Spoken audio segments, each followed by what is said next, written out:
Zee 24 तास एक पाऊल पुढे। औरंगाबादमध्ये जिल्हा नियोजन समितीने 2012-13 या वर्षाच्या योजनेमध्ये 66 कोटी रुपयांच्या कामांना नियमबाह्य मान्यता दिल्याचा आरोप मनसेचे आमदार हर्षवर्धन जाधव यांनी केलाय। पालकमंत्री बाळासाहेब थोरात आणि जिल्हाधिकारी मनमानीपणे निधीचं वाटप करत असल्याचा आरोपही जाधव यांनी केलाय। या विरोधात कोर्टात जाण्याचा इशाराही त्यांनी दिलेला आहे। जिल्हा नियोजन समितीच्या बैठकीत कामं निश्चित करताना ग्रामपंचायती, नगरपालिका आणि महापालिकेला विश्वासात घेतलं नाही असा आरोप आमदार हर्षवर्धन जाधव यांनी केला आहे। तसंच लोकसंख्या, क्षेत्रफळ आणि मानव विकास निर्देशांक या सूत्रांना हरताळ फासून मनमानीपणे निधीचं वितरण केल्याचंही जाधव यांचं म्हणणं आहे। या गैरप्रकाराला नियोजन समितीचे अध्यक्ष म्हणजेच पालकमंत्री बाळासाहेब थोरात आणि जिल्हाधिकारी कुणाल कुमार जबाबदार असल्याचा आरोपही आमदार जाधव यांनी केला आहे।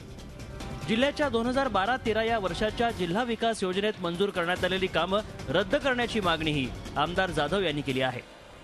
जिल्हा नियोजन समितीचे जे वेळोवेळी शासनाने परिपत्रक काढलेले आहेत त्या परिपत्रकाचं कुठेच त्यांनी त्याला अनुपालन केलेलं नाही आहे आणि सर्वसाधारणपणे जेवढा निधी आहे हा स्वतःच्या मताने, तो स्वतःच्या सहीने अंदाजपत्रक नसताना प्रशासकीय मान्यता देऊन तो वापरलेला आहे। माझ्याकडे या संबंधीचे पुरावे सुद्धा आहेत।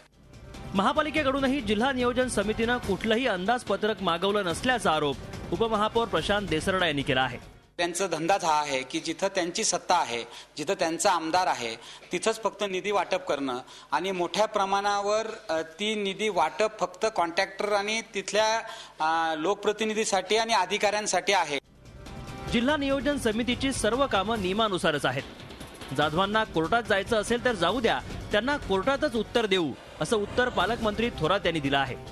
याला नियम आहे, नियमानं ते सर्व केलं जातं। कोर्टात जाणार असेल तर उत्तर तिथंच द्यावं लागेल मला, तिथं सर कायद्यानं उत्तर दिलं जाईल। जिल्हा नियोजन समितीच्या निधीची ही लढाई आता कोर्टातच जाण्याची चिन्ह दिसत आहेत। झी 24 तास साठी विशाल करोळे, औरंगाबाद। झी 24 तास एक पाऊल पुढे।